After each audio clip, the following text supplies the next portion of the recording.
Welcome to today's knee-jerk devotional for Wednesday, January 12th, 2022. Daily spiritual insight. Well, mostly daily spiritual insight for the short attention span.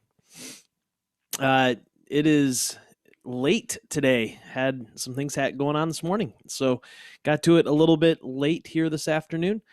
But our passage this afternoon is John chapter 2, verses 1 through 12. 3 days later, there was a wedding in the village of Cana in Galilee. Jesus' mother was there.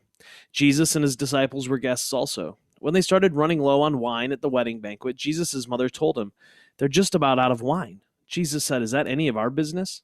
Mother, yours or mine? This isn't my time. Don't push me." She went ahead anyway, telling the servants, "Whatever he tells you, do it."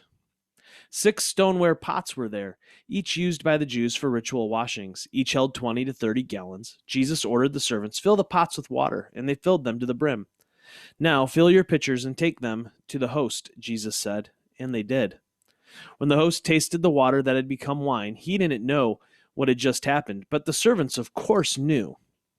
He called out to the bridegroom, "Everybody I know begins with their finest wines, and after the guests have had their fill, brings in the cheap stuff. But you've saved the best till now."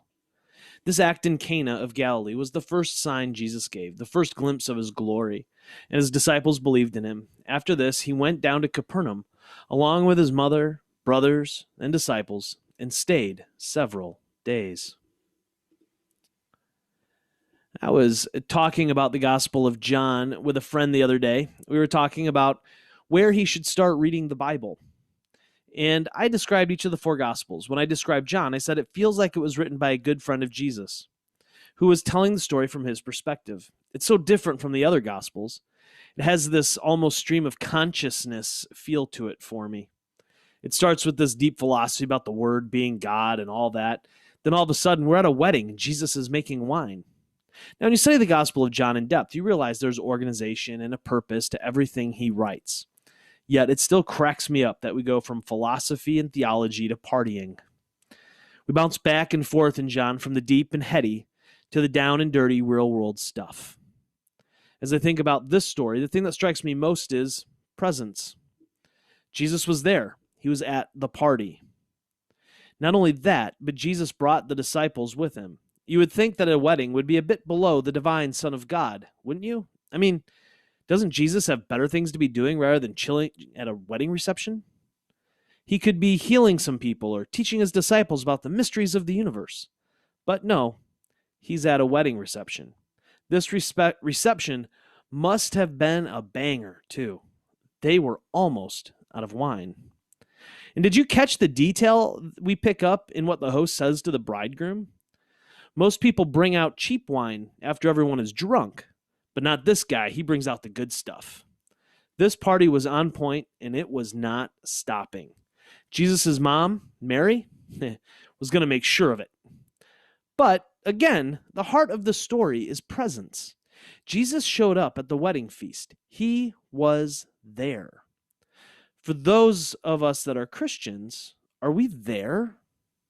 Do we show up? Are we present in the world? Or do we hide in our holy huddles, sit back and judge all those people?